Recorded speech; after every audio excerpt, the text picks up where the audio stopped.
India TV YouTube channel को subscribe करें और बेल आइकन दबाएं।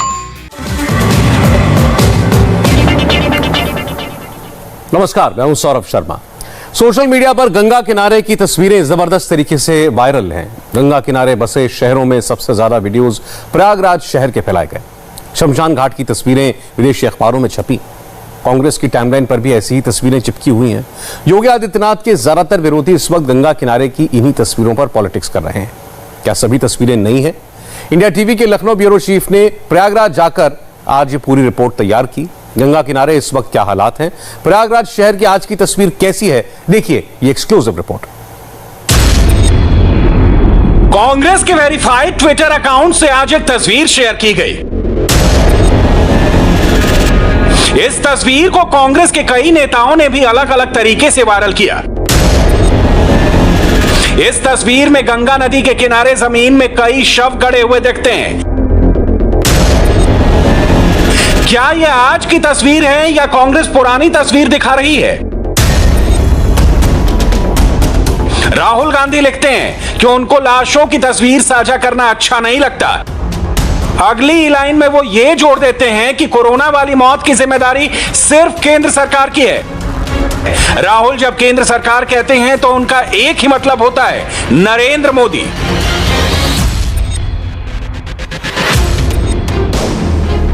प्रयागराज और आसपास के इलाकों में जब कोरोना हाई चल रहा था, तब किसी ने शमशान घाट पर प्रोफेशनल ड्रोन कैमरा लगाकर शूटिंग की।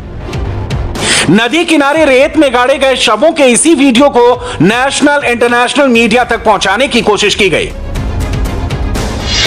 क्या सोशल मीडिया पर आज भी यही पुराना वीडियो घूम रहा है? क्या कांग्रेस की टाइमलाइन पर पुरानी तस्वीर वायरल हो रही है? गंगा किनारे का वायरल सच क्या है, यह जानने के लिए गंगा किनारे आज कैमरा चला है। प्रयागराज में आज रिपोर्टर ने क्या देखा? सोशल मीडिया पर चल रहे वीडियो को आखिरी सच मत मानिएगा। प्रयागराज में ग्राउंड जीरो पर जाकर तैयार की गई आंखों देखी रिपोर्ट देखिए।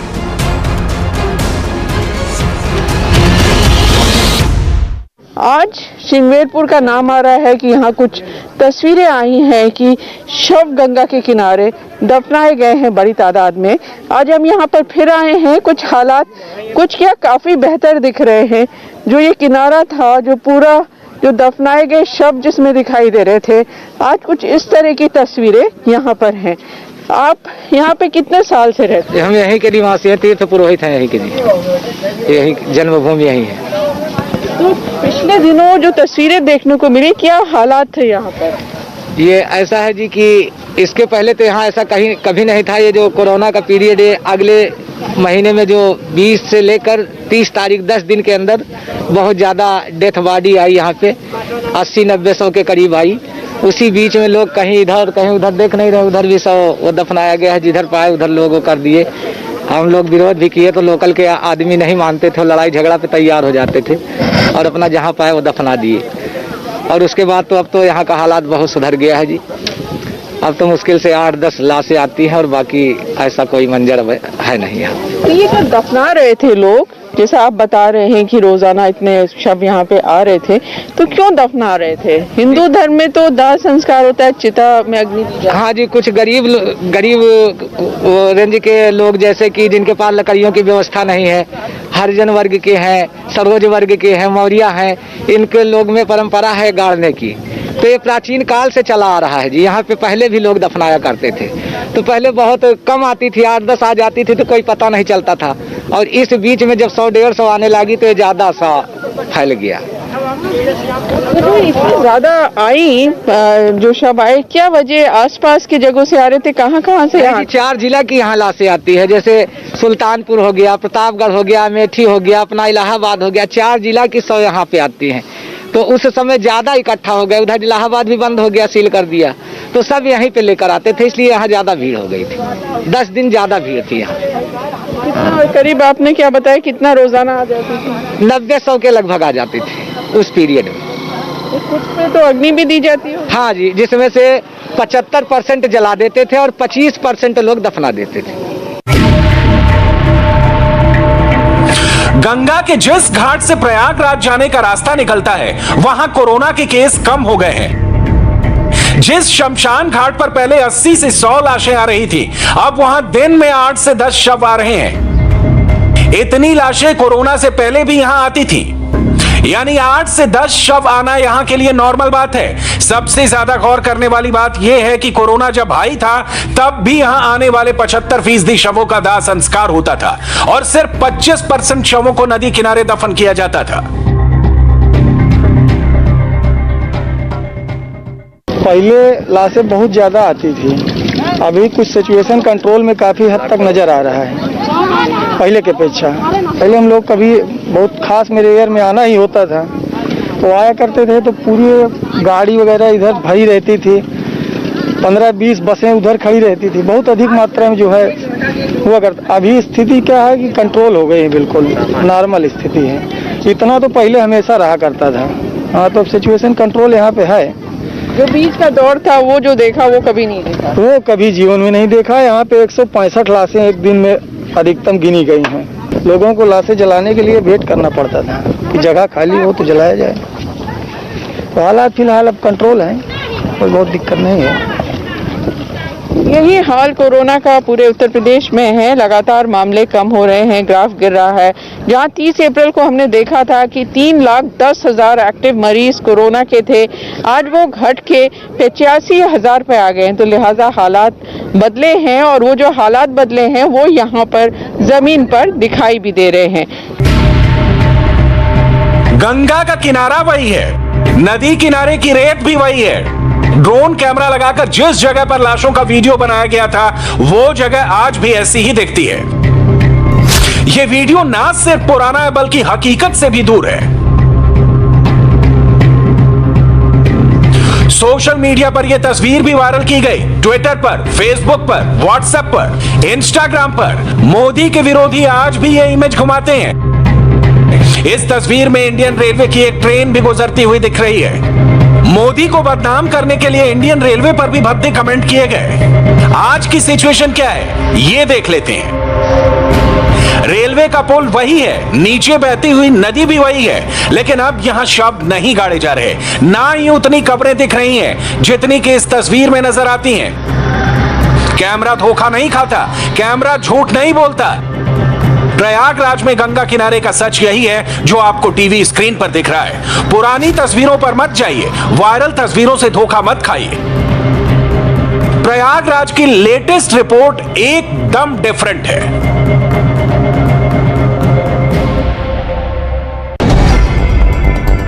उत्तर प्रदेश के प्रयागराज में कोरोना का ग्राफ तेजी से गिरा है। 20 अप्रैल को यहां एक दिन में करीब 2100 कोरोना के नए मरीज आए थे, वहीं अब एक दिन में कोरोना के 69 मरीज आ रहे हैं। कोरोना केस में कमी को देखते हुए प्रयागराज शहर में 146 कंटेनमेंट जोन आज से खत्म कर दिए गए हैं। 20 अप्रैल से 30 अप्रैल के बीच प्रयागराज के फाफामऊ और श्रृंगवेरपुर में कोरोना की दूसरी लहर ने कहर बरपाया था। यहीं से सबसे ज्यादा लाशें देखी थी। कोरोना डाउन हुआ तो श्रृंगवेरपुर में गंगा किनारे पंडे पुरोहितों की चौकियां सजने लगी हैं। लोग गंगा में स्नान के लिए पहुंचने लगे हैं। बच्चों का मुंडन शुरू हो गया है। महिलाएं गंगा किनारे गीत गाने लगी हैं। हमारे अंगना मैया तुलसी का गिरवा, हमारे अंगना मैया करो पूजा पाठ, हमारे अंगना मैया करो पूजा पाठ, हमारे अंगना। सोशल मीडिया पर अब भी पुरानी तस्वीर, पुराना वीडियो घुमाया जा रहा है, जबकि प्रयागराज की सिचुएशन एकदम बदल चुकी है। हाँ, कम हो गया है, अब कम, कोई दिक्कत नहीं। हम तो बहन जी यहाँ साल के 12 महीने के रहने वाले, रोजी रोटी गंगा जी के दिनों में क्या देखा, कैसा है गंगा जी का किनारा? जो गंगा जी के किनारे में हमेशा रौनक रहती थी, लोग रौनक रहती है, सफाई भी होती है। लेकिन अभी हमने देखा कि सब शव यहाँ पे दफनाए गए, तो अब वो बदला है यहाँ पे माहौल, ढेर बदल गया है। अब बदल गया, अब वो तो नहीं है। क्या बदला, क्या देखा? अरे सफाई हो गए, जो मुर्दा गाड़ा जाता है, जलाया जाता है, सफाई होती है, पुलिस प्रशासन 24 घंटा लगी रहती है। और कम भी हो गए। हाँ, कम भी हो गए। अजीत प्रयागराज के लाल गोपालगंज गांव के रहने वाले हैं। पिछले 22 अप्रैल को उनकी शादी हुई थी। परंपरा है कि शादी के बाद गंगा जी आते हैं, लेकिन कोरोना की वजह से तब उनकी हिम्मत नहीं हुई। अब केस कम हुए हैं तो पत्नी अनीता के साथ गंगा मैया की पूजा करने पहुंचे हैं। किस तरह से माहौल यहाँ पे बदला है गंगा जी के किनारे श्रींगवेरपुर में, ये इन दूल्हे को देख के समझा जा सकता है कि ये यहाँ पे जहाँ पे तस्वीरें आई शवों की, वहीं पे गंगा जी के किनारे आए हैं, रस्म कर रहे हैं। आपकी शादी हुई तो यहाँ पे आने की क्या परंपरा है, कुछ बताइए। शादी के बाद आते हैं, शादी के बाद आना है, किसी की शादी होता है गंगा जी के करते हैं, गंगा जी के मानते हैं, उनके दर्शन जरूरी है शादी के बाद। लेकिन इधर हमने देखा कोरोना बहुत ज्यादा फैला था, कुछ कम हो गया, बहुत कम है, कम हो गया, इसलिए हम लोग नहाए नहीं हैं, बस पूजा करके जा रहे हैं। घर से नहा के आए थे। तस्वीरें आपने देखी होंगी कि सब शब्द थे, तो आने की हिम्मत की बात, क्योंकि मामले कम हो गए। हाँ, इसलिए हम लोग इसीलिए आए, देर में आए। शादी तो हो गया 15-20 दिन हो गए हमारे, देर में नहीं आते, शादी के 2-1 हफ्ते बाद आ जाते हैं। कोरोना का डर अब भी है। प्रशासन ज्यादा लोगों को नदी किनारे तक नहीं आने देता। नदी किनारे शव दफनाने पर रोक लगा दी गई है। केस कम हुए हैं तो उसकी जरूरत भी नहीं पड़ रही है। गरीबों का अंतिम संस्कार बिना किसी दिक्कत के हो, इसके लिए लकड़ियों का इंतजाम किया जा रहा है। प्रयागराज की पहचान संगम से है। गंगा और यमुना के संगम की धार्मिक मान्यता है और ऐतिहासिक महत्व भी।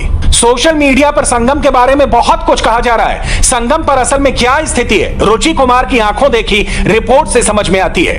प्रयागराज जिसे संगम नगरी भी कहा जाता है, उस संगम पर हम आए हैं और यहाँ पर गंगा के किनारे पूरा असर दिखाई दे रहा है कोरोना का। ये जो नाव का पूरी कतार आपको दिख रही है, ये नदी में दिखाई देती थी, लेकिन क्योंकि कोरोना की वजह से श्रद्धालु नहीं आ रहे हैं तो नदी के किनारे सब कतार से उधर से लेकर बहुत दूर तक नाव यहाँ पे खड़ी है। यहाँ कितना असर पड़ा ये कोरोना का आघात? यहाँ पे 5% आदमी भी नहीं आ रहा है। दूसरा नंबर सब बेचारे परेशान। देखिए नाव जहाँ था पानी घट गया, उसके बाद सूखा में खड़ा हुआ है। अब 2-4 नाव चल रहा है तो उसमें सवारी नहीं है, तो आदमी एकदम भूखमरी कगार खुद ही है। बहुत परेशानी है, बहुत परेशान। पहले तो 1500, 800, 200, 400 मिलता था, वो नहीं मिल रहा है। सब परेशान। देखिए सब दुकानदार छोड़ भाग गए बेचारे। अप्रैल के तीसरे चौथे हफ्ते में जब प्रयागराज में 24 घंटे में 2-2 हजार पॉजिटिव केस आ रहे थे, तब यहां के अस्पतालों के 18,000 कोरोना बेड भी कम पड़ गए थे। अब एक दिन में 100 से भी कम मरीज आ रहे हैं, इसलिए कोरोना अस्पतालों में बेड खाली है। प्रयागराज में एक वक्त 15,198 कंटेनमेंट जोन बनाने पड़े थे, जो अब 1,823 रह गए हैं। प्रयागराज में हालांकि कोरोना के केस लगातार कम हो रहे हैं, अब 100 से भी कम केस रोजाना आ रहे हैं, लेकिन शहर के करीब 150 इलाके हैं जिनको इस तरह से बल्ली लगा के सील किया गया है, क्योंकि अंदर कोई ना कोई कोरोना का मरीज है। इस समय हम प्रयागराज का चौक इलाका है, 0 रोड है, ये पूरा बहुत भीड़ वाला इलाका है। आम दिनों पर यहाँ पे चलना मुश्किल, क्योंकि इतनी ज़्यादा भीड़ होती है। बड़ा कारोबार का इलाका है, लेकिन सब कुछ ठप पड़ा है। लॉकडाउन है, कुछ ज़रूरत की चीज़ें की दुकानें ज़रूर खुल रही हैं, लेकिन यहाँ लोग इंतज़ार कर रहे हैं कि कब लॉकडाउन हटे, कब पुराने दिन वापस आए और यहाँ व्यापार फिर से शुरू हो पाए। शहर में कोरोना गिरा है, लेकिन सख्ती अभी जारी है। चौराहों पर पुलिस अनाउंसमेंट करती है और लोगों से सावधान रहने को कहती है। बिना मास्क के न निकलिए और दूरी आपस में बना कर रखिए, एक दूसरे से नजदीक आने की कोशिश न करें। प्रयागराज में कोरोना के क्या हालात हैं, हमारे साथ प्रयागराज रेंज के आईजी कविन प्रताप सिंह हैं। कोरोना की अगर हम बात करें तो यहाँ किस तरह की स्थितियाँ हैं? देखिए इस समय स्थितियाँ बहुत ही नॉर्मल हैं। जो क्राइसिस थी लगभग 15 दिन पहले, 2000 से ऊपर के कोरोना के केसेस आ रहे थे, पॉजिटिव केसेस आ रहे थे, आज ये स्थिति के 100 से नीचे रिपोर्टिंग हो रही है और टेस्ट भी लगभग 12,000-13,000 हो रहे हैं और जो हमारी पॉजिटिविटी रेट है वो 1% से कम है। तो स्थिति बहुत ही अच्छी हो गई है। गांव और शहर दोनों मिला करके संक्रमण काफ़ी हद तक नियंत्रण में है और जो भी गाँव में हमारी सर्विलांस की टीमें हैं शहर में, वो लगातार लक्षण युक्त लोगों से मिल रही हैं, उनका टेस्ट करा रही है और उनको दवा की किटें दी जा रही हैं। शहरी इलाके ही नहीं, इंडिया टीवी का कैमरा प्रयागराज के गांव की तरफ भी गया। कुछ गांव में कोरोना के टेस्ट तो नहीं हुए, लेकिन लोग बीमार पड़े और मौतें भी हुई। शहर से करीब 40 किलोमीटर दूर मिंडारा गांव में 30 से ज्यादा अर्थियां उठी। इस गांव के राम बहादुर भी उनमें से एक थे। उनकी पत्नी चंद्रा को कुछ समझ में नहीं आया कि उनके पति कैसे इस दुनिया से चले गए। उत्तर प्रदेश के गांव में कोरोना को लेकर कई तरह के दावे आपने देखे होंगे। क्या सचमुच वैसी स्थिति है या हालात अब अलग हो चुके हैं? कैमरा जितना आगे बढ़ता गया, सिचुएशन चेंज दिखने लगी।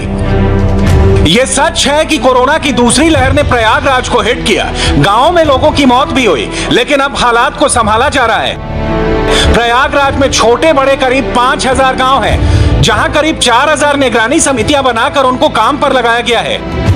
गांव में आशा वर्कर और एएनएम घर घर जा रही हैं। यह देखा जा रहा है कि किसी को बुखार, खांसी, जुकाम तो नहीं है। अगर किसी को बुखार है तो उसका टेस्ट कराया जा रहा है और दवा दी जा रही है।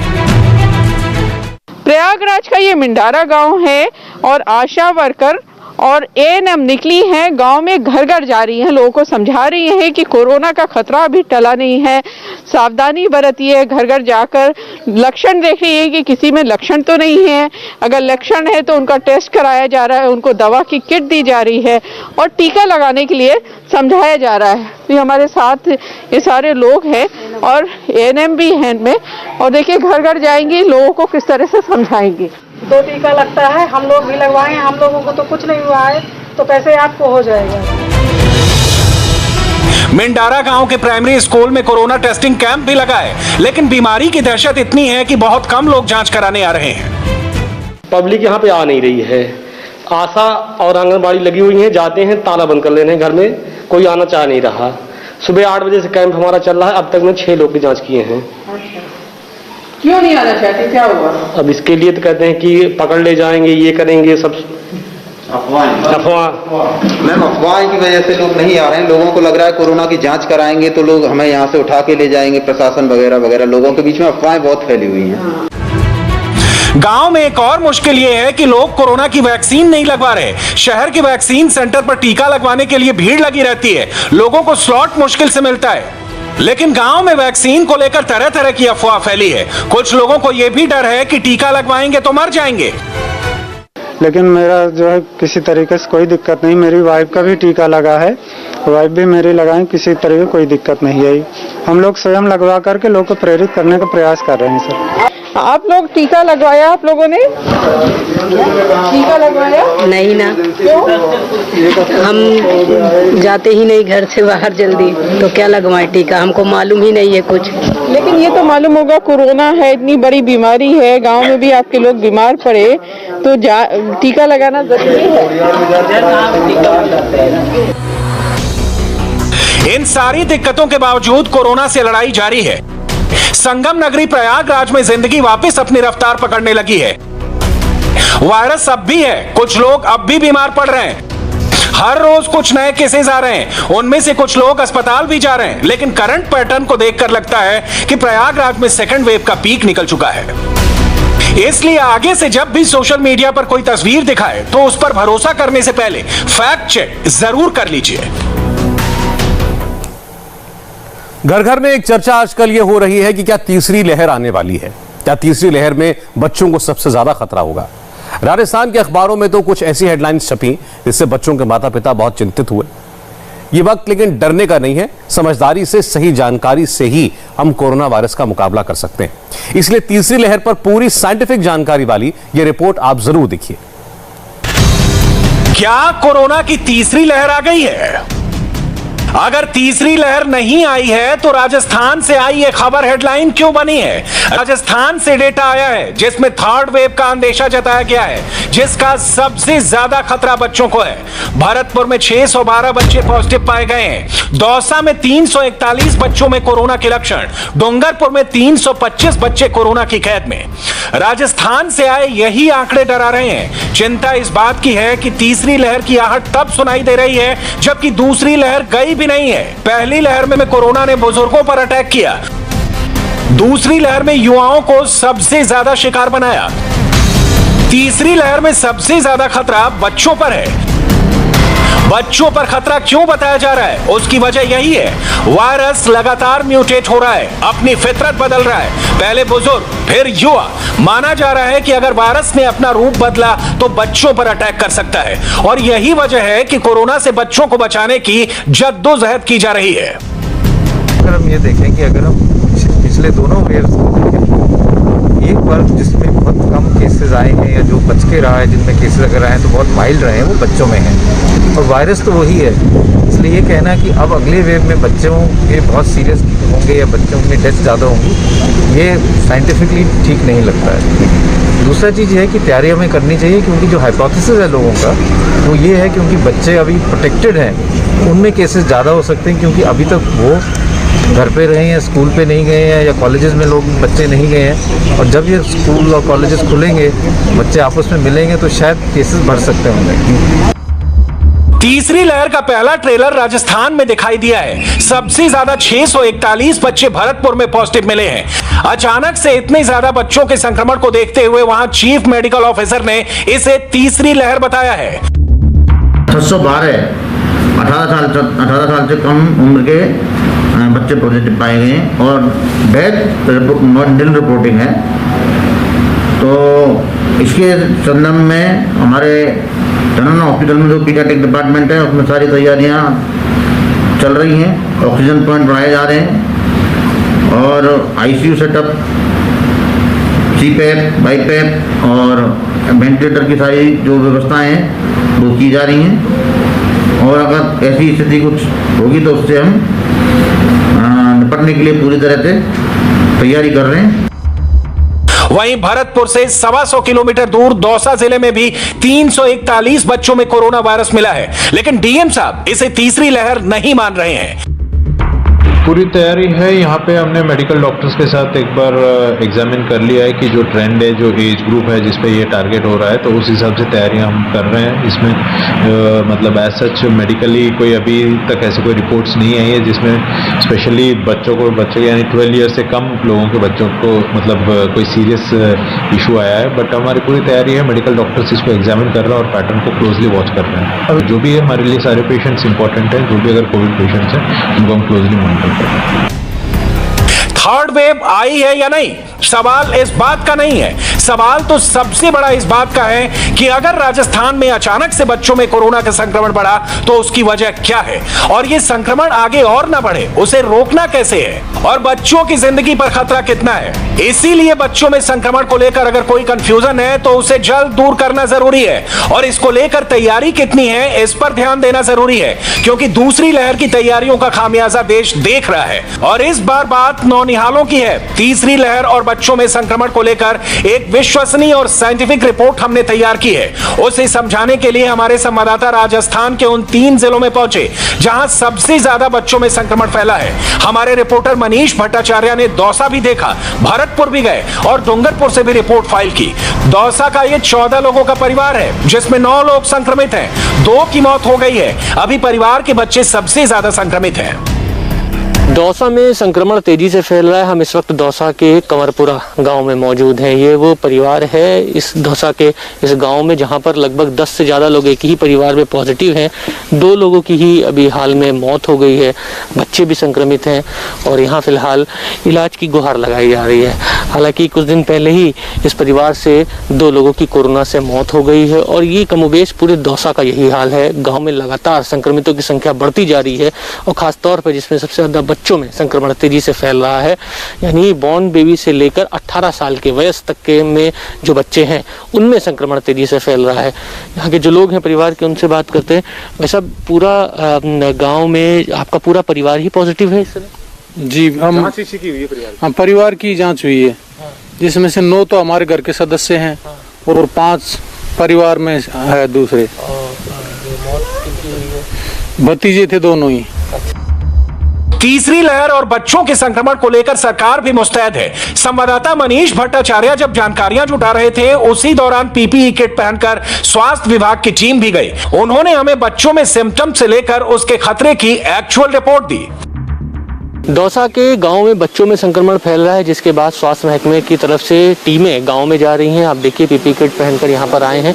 इन बच्चों में बुखार है और बता रहे हैं कि कोरोना के सिम्टम्स है, जिसके बाद बच्चों को दिखाया गया। हालांकि कोरोना संक्रमण भी कुछ बच्चे मिले हैं, उसके बाद जाँच हो रही है। हालांकि इस घर में पूरा का पूरा परिवार कोरोना से संक्रमित है और 2 लोगों की मौत हो गई है, जिसके बाद यहाँ पर प्रशासन की टीम जो है उसकी तरफ से यहाँ पर भेजा गया है लोगों को पीपी किट पहनकर। और ये देखिए डॉक्टर्स यहाँ पर आए हैं दवाई लेकर, एजिथ्रोमाइसिन और कैल्शियम और मल्टीविटामिन की टैबलेट यहाँ पर इनको दी जा रही है। बच्चों को अभी जुकाम, खांसी, बुखार की शिकायतें मिल रही हैं। अभी तीसरी लहर में अभी जो पहले बड़ों को प्रभावित हो रहे थे वो कम होके बच्चों को लगभग कितने आ रहे हैं इस गाँव?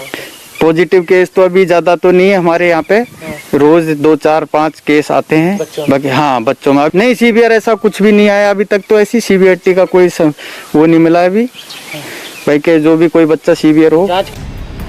ये बात सच है कि राजस्थान में सबसे ज्यादा बच्चे कोरोना संक्रमित हैं और ये आंकड़े मां बाप को डरा रहे हैं। सवाल देश के भविष्य का है, लिहाजा आप तक सही, विश्वसनीय और साइंटिफिक जानकारी भी पहुंचाना जरूरी है। लिहाजा हमने 3rd वेव और बच्चों में संक्रमण को लेकर देश के सबसे बड़े डॉक्टर से बात की। ये बातें हर माँ बाप और बच्चों को जरूर सुननी चाहिए जिनके मन में तीसरी वेव और बच्चों में संक्रमण को लेकर सवाल चल रहे हैं। डॉक्टर गुलेरिया ने बताया कि क्या करना है और हमने क्या क्या तैयारी की है। सर क्या तैयारी सर भारत सरकार की अगर है, क्योंकि आप कह रहे हैं कि बच्चे अगर आगे स्कूल जाते हैं या खुलते हैं तो वो एक डेंजर जोन में हो सकते हैं, तो उसको लेकर के कोई खास तैयारी अभी से हम लोग कर रहे हैं क्या? प्रिकॉशंस के लेवल पे यही है कि बच्चों में एजुकेशन होना चाहिए कि क्या क्या उनको ध्यान रखना चाहिए, मास्क रेगुलरली लगाना चाहिए, हैंड वॉशिंग रेगुलरली करनी चाहिए। और होपफुली ट्रायल शुरू हो गई, भारत बायोटेक ने भी अपनी ट्रायल शुरू कर दी है वैक्सीन की, तो hopefully in the next 3-4 month भी बच्चों के लिए वैक्सीन भी शुरू हो जाएगा, तो हम जल्दी से जल्दी बच्चों को भी वैक्सीनेट कर पाएं। हमने डॉक्टर गुलेरिया से हर माँ बाप के दिमाग में चल रही छोटी छोटी शंकाओं के समाधान की कोशिश की, जिसमें सबसे बड़ा सवाल था कि तीसरी वेव का वायरस कितना खतरनाक होगा। उसका जो जवाब मिला वो आपकी फिक्र को दूर कर देगा। डॉक्टर गुलेरिया की इस बात को ध्यान से सुनिए। लेकिन अभी तक जो भी डेटा है वो ये कहता है कि बच्चों में इन्फेक्शन माइल्ड होगा, ज़्यादातर बच्चों में एडमिशन की ज़रूरत नहीं पड़ेगी। हमने भी अपने हॉस्पिटल में यही देखा है कि जो बच्चे एडमिट हुए हैं वो वही एडमिट हुए हैं जिनको कोमॉर्बिडिटीज़ हैं, या जिनको मान लो कोई कैंसर की बीमारी है, कीमोथेरेपी चल रहा है, कोविड हो गया तो वो ज़्यादा सीरियस है। हेल्दी बच्चों में बहुत माइल्ड इलनेस हुए हैं, मेजॉरिटी को कोई ट्रीटमेंट की ज़रूरत नहीं पड़ी। मतलब फिलहाल टेंशन की बात नहीं है, बात कोरोना को लेकर एजुकेशन की है। बच्चे जितना जानेंगे उतना वो कोरोना से दूर रहेंगे, तभी तीसरी लहर की एंट्री रुक सकती है। फिलहाल आशंका को देखते हुए केंद्र और राज्य की सरकारों ने कोशिशें शुरू कर दी हैं। प्रधानमंत्री मोदी ने 20 मई को 10 जिलों के डीएम के साथ मीटिंग में एक्शन प्लान बनाने को कहा। डीएम को अपने अपने जिलों में युवाओं और बच्चों में कोविड डेटा तैयार करने को कहा। आंकड़ों का नियमित विश्लेषण कर रणनीति बनाने और बदलाव करने के निर्देश दिए। यूपी सरकार ने हर टीकाकरण केंद्र पर अभिभावक बूथ बनाने का फैसला किया है। 12 साल तक के बच्चे के पेरेंट्स को कोरोना वैक्सीन लगाने में प्राथमिकता दी जाएगी, ताकि बच्चों में कोरोना संक्रमण की आशंका टाली जा सके। महाराष्ट्र सरकार ने बच्चों के लिए कोविड केयर वार्ड तैयार करने को कहा है। कोविड केयर वार्ड के लिए हर जिले के कलेक्टर और नगर पालिका को निर्देश। हरियाणा सरकार तीसरी लहर को देखते हुए संजीवनी परियोजना लॉन्च करेगी। उत्तराखंड सरकार ने बच्चों को बचाने का पूरा प्लान तैयार कर लिया है। हरिद्वार और हल्द्वानी में बच्चों के लिए अलग से 25-25 आईसीयू बेड की योजना। दिल्ली में बच्चों के लिए स्पेशल टास्क फोर्स का गठन किया गया है। कर्नाटक की येदियुरप्पा सरकार ने सभी जिलों में बच्चों के लिए विशेष कोविड केयर सेंटर खोलने का फैसला किया है। तैयारी जबरदस्त है, सरकार एक्शन में है, माँ बाप फिक्रमंद है। अब बस जागरूक रहने की जरूरत है। सारे प्रोटोकॉल पूरे हैं, तभी तीसरी लहर रुकेगी और बच्चों में संक्रमण का खतरा भी। और ट्विटर के 2 दफ्तरों पर दिल्ली पुलिस की स्पेशल सेल की टीम क्यों पहुंची, पूरी डिटेल सिर्फ 5 मिनट के ब्रेक के बाद।